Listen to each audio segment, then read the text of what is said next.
Ayat ini menjelaskan kita pertama, segala sesuatu yang ada di alam semesta, alam jagat raya ini adalah milik Allah.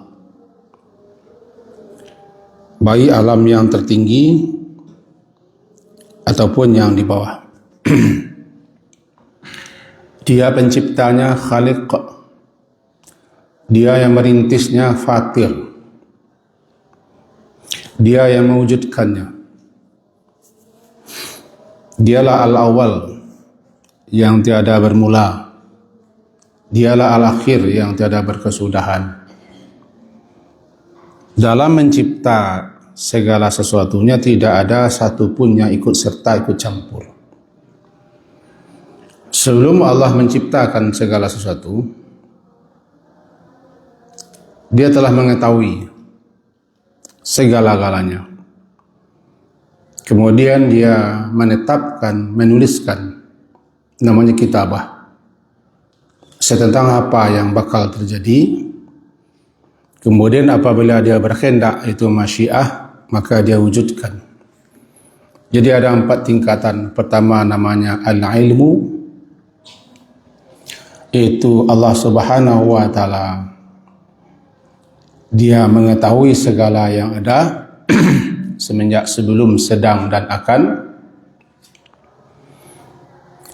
Yang kedua kitabah, itu menulis, menetapkan, memutuskan segala yang akan diciptakannya, akan diwujudkannya, dah tertulis, telah tertuang di Lauh Mahfuz, di alam azali.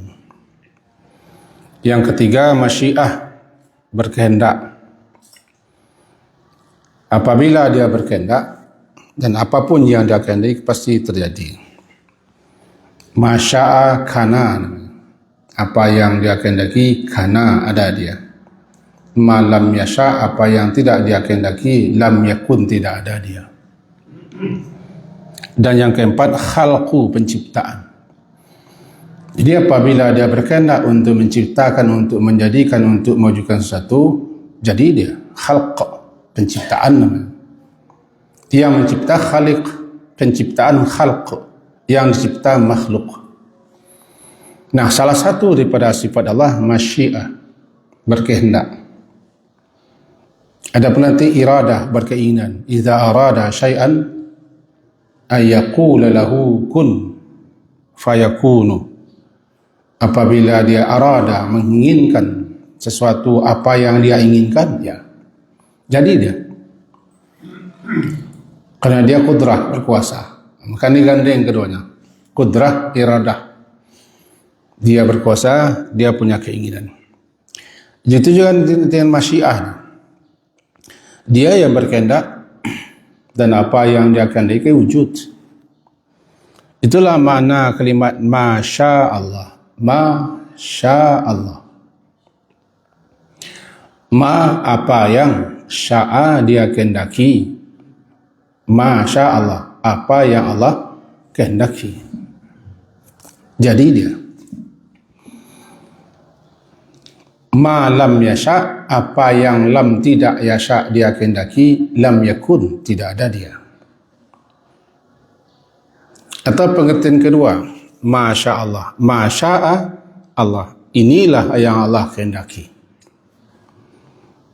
Di sebelum kalimat ma ada terselip kata inilah yang Allah kehendaki. Dan apa yang Allah kehendaki, jadi Dia. Itulah masya Allah. Dalam Quran kan banyak kita mengenal sya'a yasha. Ada insya Allah, ada masya, ada masya Allah. Di sini ayat yang ke-49, masya'a, miliknya, punyanya, kerajaan langit dan bumi. Karena alam semesta ini sebuah kerajaan besar, mulku namanya. Dalam surah Al-Imran berbunyi, Qulillahumma malikal mulk. Katakanlah, wahai Allah, malikal mulk, yang memiliki, yang menguasai, mulk, segala kerajaan. Tu'til mulka man tasha, engkau berikan kerajaan, kekuasaan kepada siapa yang kau kehendaki. Wa tanzi'ul mulka mimman tasha, engkau cabut kerajaan itu daripada siapa pula yang kau kehendaki. Karena dia pemiliknya, dia yang punya, maka dia jugalah yang berhak kepada siapa diberikannya sesuatu yang hendak diberikan. Tidak ada yang bisa menghambat. La mani'a. Jikalau dia hendak beri, la mani'a. Tapi kalau dia tidak ingin beri, tidak berkenan beri, tidak ada satu pun yang la mu'atiyah, tidak ada yang beri. Jadi Allahumma la mani'a lima a'taita wa la mu'atiyah lima ma'ataita. Di sini dia menciptakan apa saja yang dia kehendaki. Yakhluqu ma yasha. Dia menciptakan apa saja yang dia kehendaki. Dan apa saja yang dia kehendaki untuk dicipta, tercipta dia. Karena dia punya masyiah, dia punya kehendak, keinginan. Dan juga begitu, yahabu lima yasha. Yahabu memberikan, mengeruniakan. Namanya Al-Wahhab. Innaka antal Wahhab. Wahhab memberikan, mengeruniakan, menganugerahkan sesuatu. Dia memberi, dia menganugerahkan. Tidak ada di balik pemberian dan anugerahnya itu kepentingan, maksud dan tujuan. Karena dia maha suci daripada kepentingan-kepentingan. Yahabu ini bahasa kitanya hibah, menghibah. Hibah itu bahasa kampung no magi handa, magi perese. Ndak do makasih awak magi itu, kalau bahasa gini tidak ada tendensi apa-apa. Tidak ada maksud tujuan apa-apa di balik pemberian. Karena dia maha pemberi, Al-Wahhab. Karena dia maha pemberi, maka jika dia hendak beri, tidak ada yang menghalanginya. Dan di balik pemberiannya tidak ada. Dia hanya ingin beri. Dia tahu apa yang hendak dia beri, dan dia pun tahu apa yang dia beri. Namanya Yahabu, dia beri. Dia berikan, dia anugerahkan lima yasha kepada siapa yang dia kehendaki inatha. Nak perempuan. Dia paling tahu siapa yang patut, yang pantas dianugerahinya, diberikannya anak perempuan. Karena itu bukan kepandaian, kepintaran manusia untuk mencipta anak laki-laki atau anak perempuan, itu di luar kehendak manusia. Berharap silakan, berdoa silakan. Pakai teori, pakai praktek silakan, tapi penentunya dia. Karena kalimatnya Yahabu. Kalau kita ingin anak perempuan, ingin anak lelaki, mintalah kepada dia. Karena Yahabu, Wahaba Yahabu. Namanya Al-Wahhab. Al-Wahhab maha pemberi. Minta sama dia. Jangan minta sama Pak Dukun. Tak ada baginya anak. Yang ada baginya pemberiannya. Yahabu lima yasha. Dia memberikan liman kepada siapa yang dia kehendaki. Ingat, kepada siapa yang dia kehendaki, bukan kepada siapa yang berkehendak. Liman bagi kepada atau bagi siapa saja yang dia kehendaki inatha. Anak perempuan tentu.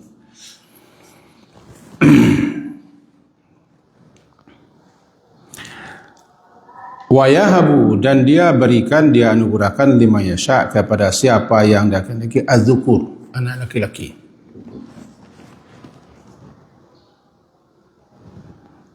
Au yuzawwiju, atau dia pasangkan, dia memasangkan kedua-duanya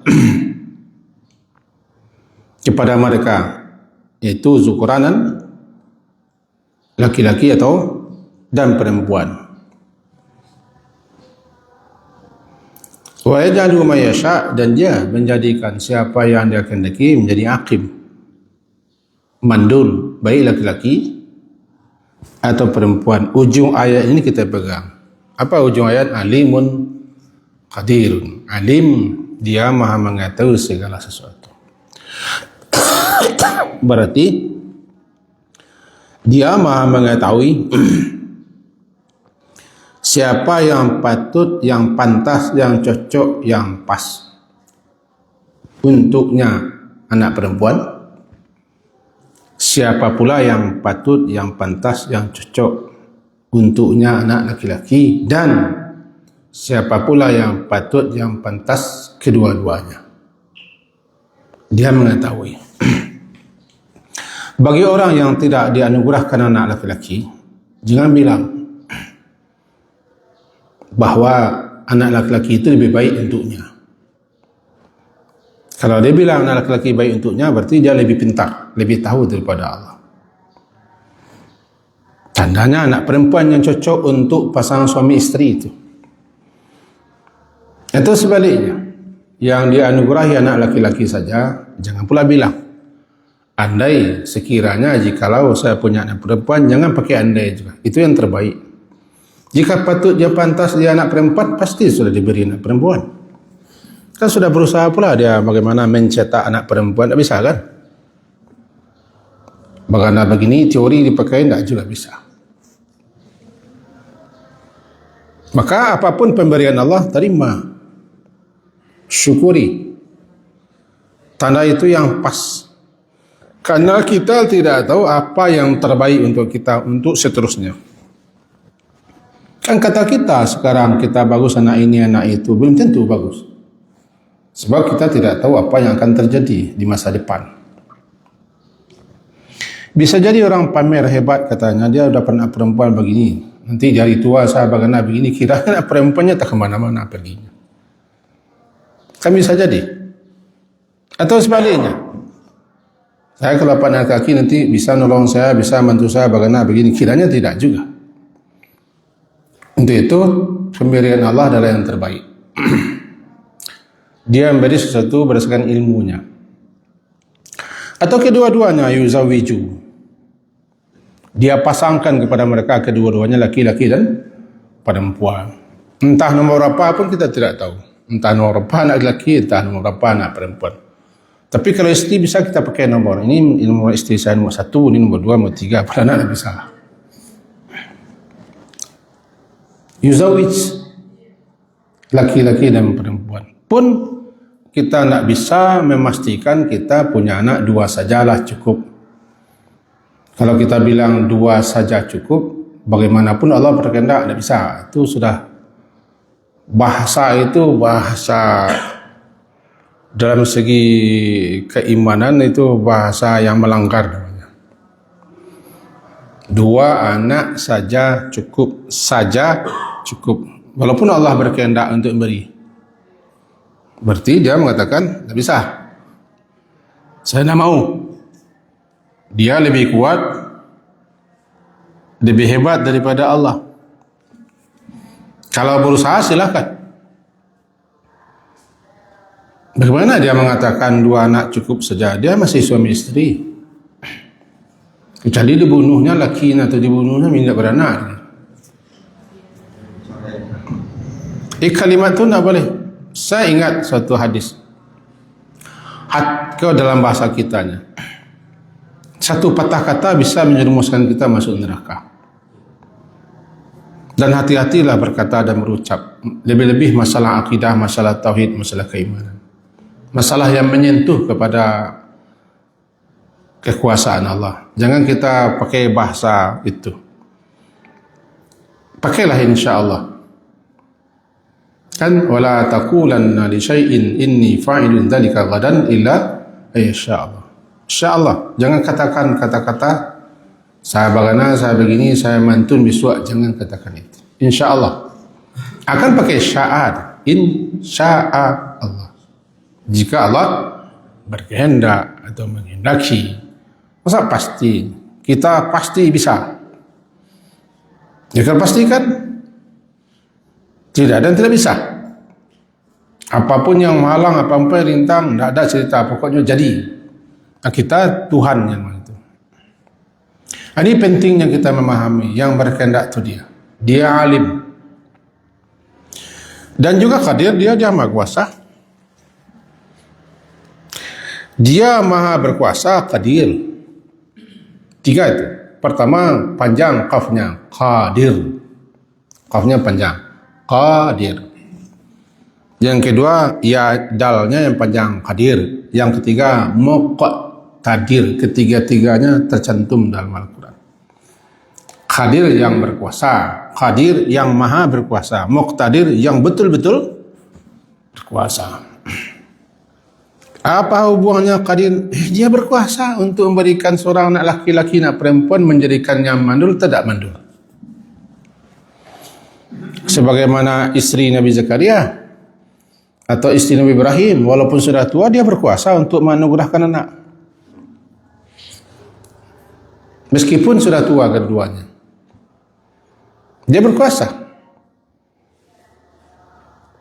Apakah Allah tidak berkuasa menjadikan anak laki-laki untuk kita berkuasa? Tapi dia yang paling tahu siapa yang akan dikasihnya, diberikannya, diizinkannya anak laki-laki atau perempuan atau sebaliknya, atau sepasang, atau mandul. Mandul itu bukan kita yang bikin. Ia ja'al. Yang ja'al menjadikan. Yang ini mandul laki-laki, yang ini mandul yang perempuan. Ya ja'al. Penyebabnya macam-macam. Ataukah penyebab? Sebenarnya dalam ketetapan dia di alam azali sana, ini mandul. Ini mandul. Cuma kita tidak tahu juga siapa yang akan mandul selama-lamanya, siapa yang mandul sementara.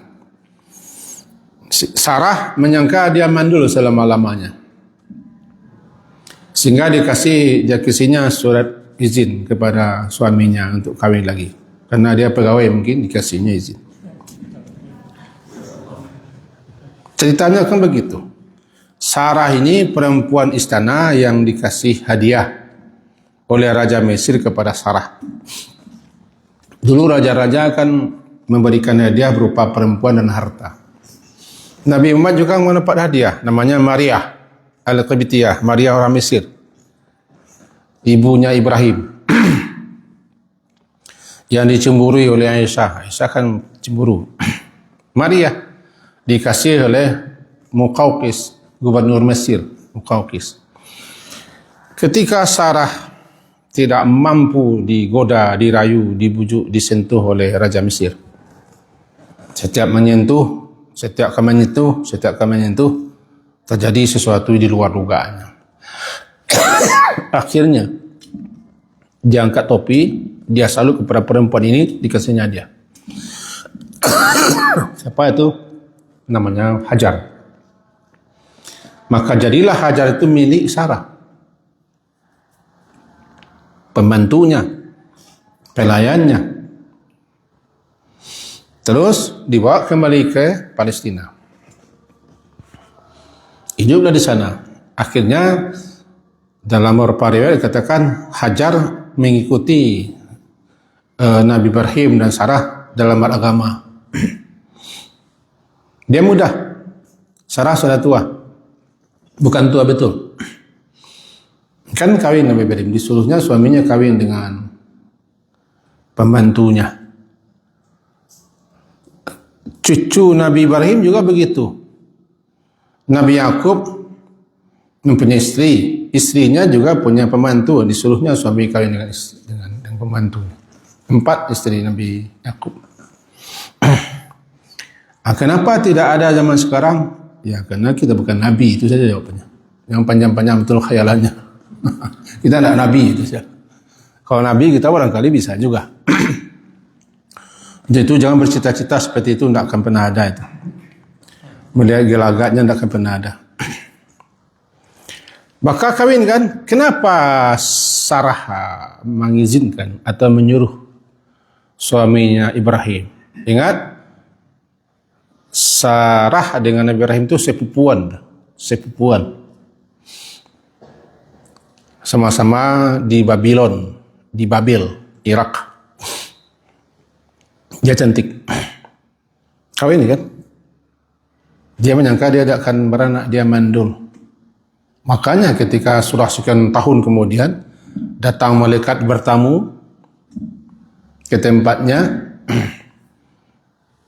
ayat yang dibaca oleh Ustaz Imam tadi kan mengarah ke situ. Datang mereka beritahu dia akan beranak, kan ditamparnya pipinya. Fasaqat wajah. Mimpi saya ini. Saya mandul, suami saya begini. Dah tua, masa saya akan beranak. Ata'jabina, apakah engkau jadi heran? Bahawa Tuhan apabila berkehendak bisa saja. Ini dia, qadir namanya. Dia yang jadikan orang mandul, dia pula yang menjadikan orang tidak mandul. Yang menganggap mandul, di sana tidak mandul. Jadi orang yang mandul jangan menganggap diri mandul selama-lamanya, kecuali dia sudah mati. Tetap berusaha. Minta kepada Al-Wahhab. Itu salah satunya kita memahami nama Allah Al-Wahhab. Mintalah. Kan ni, yahabu lima yasha, yahabu lima yasha. Dia memberikan kepada siapa yang dia. Mintalah, ya Wahhab, ya Razak, ya Wahhab, anugerahilah aku, anugerahlah kami anak. Kalau Nabi Zakaria doanya kan begitu. Kata beliau, walam akum bi du'aika rabbi syaqiyya. Aku belum pernah kecewa dalam berdoa kepadamu ya Tuhanku. Artinya aku tidak pernah berhenti berdoa dan aku tidak akan pernah kecewa karena segala doa aku engkau kabulkan. Kan Nabi Zakaria katanya, ini khiftul mawali, aku khawatir sepeninggalku nanti tidak ada yang akan melanjutkan. Tidak ada yang akan melanjutkan kepemimpinanku, dakwahku kepada belakangku nanti. Untuk itu beri aku anak. Jadi ayat kelima surat Maryam kita tengok sebentar siapa yang ingin menengoknya. Maryam itu surat ke-19 halaman 305 ayat ke-5.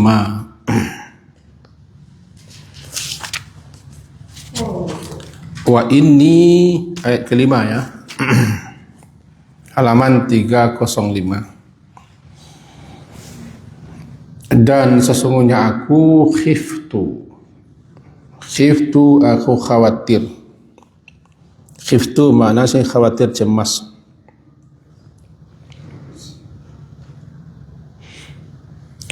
Al-mawali, terhadap kerabatku, kerabatku. Miwarai, sepeninggalku. Wa kanat imraati aqira, sementara imraati, perempuanku, istriku, aqir, mandul. Aqir, mandul. Itu aqim, tidak beranak. Fahab, ada kata hab di sini. Itu wahab.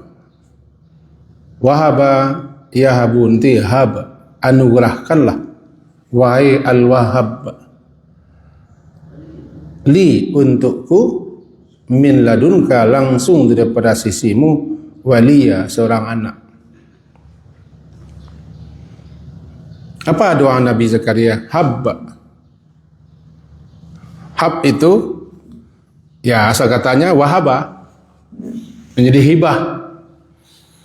Jika kalau kita ada yang tidak beranak atau ingin minta anak segala macam, pakai kalimat ini, habli. Habli min ladunka, langsung dari presisimu, seorang wali, anak yang akan melanjutkan. Karena dia khawatir terhadap karib kerabat kaumnya, siapa nanti yang akan menjadi mengurus mereka, memimpin mereka, menuntun mereka, memimpin mereka. Maka minta itu. Kan dalam surat Maryam dia dianugerahi nama Yahya. Nabi Zakaria ya. Ketika itu Nabi Zakaria dia sudah rambutnya sudah memutih semua. Istrinya juga sudah tua. Tapi hebatnya Nabi Zakaria itu ayat keempat berbunyi, ujung ayat, walam akum bidu'aika, dan tidaklah aku dalam berdoa kepadamu wahai Rabbku syaqiyya, pernah kecewa. Tidak. Keyakinan, keteguhan Nabi Zakaria kepada Tuhannya, dia pakai kalimat aku tidak pernah kecewa dalam meminta kepadamu. Terus menerus berdoa. Berapa lamanya Nabi Zakaria berdoa? Lama sekali, sampai tua. Akhirnya karena Allah qadir, yang istrinya mandul, dia berkuasa untuk menjadikannya beranak walaupun sudah tua. Kalau bahasa orang kampung mau buah salek, bang ku buah salek kita salek cik. Berapa jarak? Sebelah tahun jaraknya cik. Oh itu nah buah salek aja. Biasanya buah salek kau lama kan. Kita tidak boleh mengatakan bagaimana begini, karena selagi kita belum mati, tidak boleh kita pastikan. Tidak boleh kita mengatakan misalnya tiba dari suami istri dia mandul, tidak, dosa sajalah. Tidak ada suatu kekuatan yang melebihi kekuatan manusia, doa. Kekuatan doa itu tidak bisa mengalahkan, tidak bisa dikalahkan oleh kekuatan lainnya, doa. Karena doa itu jalur lurus ke langit. Terus berdoa, habli, habli, habli, habli. Kan kata-kata itu juga terpakai dalam surah Al-Furqan kan? Hablana min azwajina wa dzurriyyatina qurrata a'yun. Hablana, anugerahkan kepada kami. Kenapa? Wahab itu memberi, maha memberi. Makanya bahasa hibah itu magiah tidak ada. Sebetul-betul murni magiah memberi, hibah. Biasanya di kampung-kampung hibah itu kan tanah. Sebenarnya hibah itu bukan hanya tanah, apapun. Anak dihibahkan. Dapat anak lelaki hibah juga, dapat anak perempuan juga hibah, dapat istri yang bagus-bagus juga hibah. Kan dalam surah Al-Furqan, hablana min azwajina wa dzurriyyatina qurrata a'yun. Anugerahkan kepada kami daripada istri-istri kami, anak-anak cucu kami yang menyenangkan, menyejukkan, menenteramkan hati, menyenangkan mata. Kan doa begitu. Itu ayat ini menjelaskan kepada kita bahwa Allah itu alim, dia qadir. Dia maha mengetahui siapa yang patut dan pantas, dan dia juga qadir, maha berkuasa. Karena dia maha berkuasa, tidak ada satupun yang bisa menghalangi apa yang dia kehendaki. Namanya alimun qadir, dan kekuasaannya berada di atas segala yang ada. Inna ala kulli syai', inna allaha ala kulli syai'. Karena sesungguhnya Allah itu di atas segala sesuatu yang ada itu berkuasa. Itu menunjukkan bahwa segala sesuatunya berada di bawah kendali kuasanya. Penutup ayat 50 surat Asy-Syura, intinya kita ambil kesimpulan yang disampaikan oleh Ibnu Katsir. Kata beliau ada 4 macam. Ja'ala ta'ala an-nasa arba'ah aqsam. Allah Ta'ala menjadikan manusia itu 4 bagian. Pertama, kata beliau, ada yang yu'tihil banat. Ada sepasang suami istri itu yang Allah kasih anak perempuan saja. Wa minhum may yu'tihil banin. Ada pula yang diberi anak laki-laki saja. Wa minhum may yu'tihin naw'ain. Di antara mereka ada juga dapat kedua-duanya. Naw'ain, 2, laki-laki atau perempuan. Di antara mereka ada yang dihambat, dihalangi untuk mendapatkan anak laki-laki atau anak perempuan, tidak dapat kedua-duanya. Itu adalah keinginan Allah. Berusaha sudah. Berobat sudah, periksa sudah. Itu alai. Ya nunjulah. Tanda itu yang terbaik. Belum tentu orang yang tidak beranak, jika Allah kasih anak, katanya dia baiknya itu. Dia tidak tahu anak ini siapa kemudian hari. Kita ambil contoh dalam surah Kahfi, tapi kita ambil intinya saja. Ketika guru Nabi Musa membunuh seorang anak yang sedang asyik bermain-main, kan dibunuhnya. Kalau bahasa kitanya, fantalaqa hatta idza laqiya gulaman faqtala. Keduanya berangkat. Lalu ketemu dengan gulam, seorang anak budak kecil. Tanggung. Gulam belum balik. Langsung dipukul mati dia. Jangan katakan kita, Nabi Musa saja terperanjat. Aqatalta nafsan zakiyatan. Hai guru, engkau membunuh seorang anak yang masih suci tanpa sebab apa-apa. Dia juga tidak membunuh bighairi nafsin. Laqad ji'ta syai'an nukra. Engkau telah melakukan sesuatu yang sangat mungkar ini, kata sang murid. Ilmu itu yang tidak ada bagi Nabi Musa, karena ilmu gurunya ilmu laduni, langsung diterima daripada Allah, bukan belajar.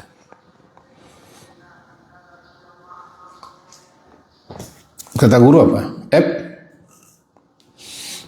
Alam aqul laka innaka lan tastati'a ma sabra. Budak, sudah kan aku bilang, kalau engkau mengikut aku, engkau tidak akan bisa sabar. Sabar itu syarat pertama berguru. Jangan lupa, syarat pertama dalam guru sabar. Termasuk sabar melihat bagaimana guru, ajaran guru, apa yang lakukan guru. Sabar dulu, sebab guru itu pasti akan menerangkan, menjelaskan. Ini tidak sabar namanya. Ya masa engkau bunuh itu? Nabi Musa kan tahu apa yang terjadi sekian tahun ke datang. Beliau hanya tahu apa yang di depan beliau. Tapi sang guru telah mendapat penjelasan daripada Allah. Anak ini kalau hidup sampai besar, dia bisa membuat orang tuanya celaka. Bahkan bisa bikin orang tuanya murtad atau kafir. Amal gulam ayat 80 surah Al-Kahfi. Adapun anak yang saya bunuh tadi, ibu bapaknya mukmin yang taat. Kita khawatir anak ini setelah dia besar, dia bisa lantaran ini memaksa orang tuanya sesat atau kafir. Gara-gara anak kan ada orang yang sesat. Gara-gara anak ada orang menjual Indonesia. Jabarkan saja, saya tidak pandai menjabarkannya. Kan gara-gara anak. Gara-gara anak orang bisa sesat, bisa korupsi, bisa maling, bisa melakukan ini, bisa bertinju, bisa berkelahi. Gara-gara anak. Anak ini kalau dibiarkan hidup, kata sang guru, dia bisa bikin orang tuanya sesat, padahal orang tuanya mukmin. Akan bisa kafir. Nah, daripada orang tuanya nanti sesat setelah dewasanya, biarlah anak ini mati kecil-kecil. Anak tidak salah, orang tua tidak seso. Nanti Allah ganti dengan yang lebih baik. Jadi kalau begitu, belum tentu kita yang tidak beranak kalau dapat anak bagus. Belum tentu. Jangan kita yang tidak beranak menganggap anak itu bagus. Lihatlah anak orang yang susah. Ada yang bunuh orang tuanya, tidak dapat AP. Ada yang narkoboy, tidak dapat uang, tidak mau orang tuanya mengasih, ditikamnya orang tuanya. Ada nanti yang meminta motor kepada orang tuanya, menggadai orang tua, dibelikannya motor Kawasaki, mati di jalan. Jadi jangan kita lihat yang kita pandang yang baik-baik saja. Banyak orang baru dadah ni. Biarlah dia nak beranak, portakaiku pada ngena. Biarlah dia beranak. Di mana lah terongsong keluar anak beranak? Mana beranak ni? Kita memandang itu seperti itu. Itu makanya di YouTube ayat itu alimun qadir. Kalau Allah itu memandang baik bahwa dia bagus beranak, dikasih anak. Dia berkuasa qadir. Dan dia tahu siapa yang cocok, yang pas, yang pantas. Ini perempuan, ini laki-laki, ini laki-laki perempuan, ini tidak beranak. Berarti 3-4 itu siapa saja yang berada di tempat ini, terimalah, ini yang terbaik. Bisa jadi itu uji kesabaran. Bisa jadi yang tadi juga. Sekarang kita lihat anak orang culun-culun dan cerancak. elok dikubiak, tapi besar nanti bagaimana? Kan kemarin viral, diantarakannya orang tuanya ke rumah jompo. Mau dia menandatangani, tidak akan ketemu-ketemu lagi. Nah, jadi jangan pandang hanya yang sekarang. Allah lebih tahu yang kan. Begitu juga orang punya anak mati, tidak ada lah anak lagi, habis. Dia sudah terlongsong pula vasektomi dan tubektomi. Anak tunggu bebelen. Kira anak tu mati, habislah kita. Yang laki-laki nak muah bini, bagi takwik di bini. Yang polisi nak muah lelaki, cuma lelaki je. Ujungnya begitu. Alimun qadir. Jadi gunanya kita memahami nama Allah begitu, supaya kita jangan sampai salah menyikapi kebijakan, keputusan, ketetapan Allah, baik dalam memberi atau menahan atau mencabut. Memberi, menahan, mencabut. Tiba di sini 4 itu. Perempuan, laki-laki, kedua-duanya laki-laki perempuan atau tidak sama sekali. Atau ada yang tidak dapat jodoh yang tidak disebut di sini.